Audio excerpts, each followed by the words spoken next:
Hello, in today's video I'll show you how to update the software on your Monsieur Cuisine Smart. To do it, click on three lines in the top right corner, then go to your settings, and now you should be able to find the About. Now it'll start automatically checking for updates, and if it finds one, then it'll notify you about it and you will be able to install it so that your device runs the newest software with fixed issues as well as newest features that may become added to the device.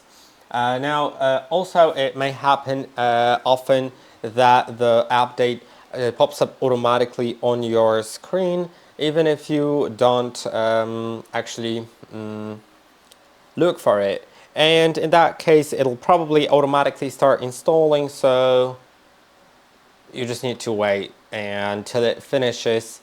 I'm kind of mad that there's no cancel button in case you want to, for example, cook right now and it starts updating. Well, you just don't have a choice if it shows up. So I hope that this video was helpful. Don't forget to like and subscribe, and I'll see you in the next one.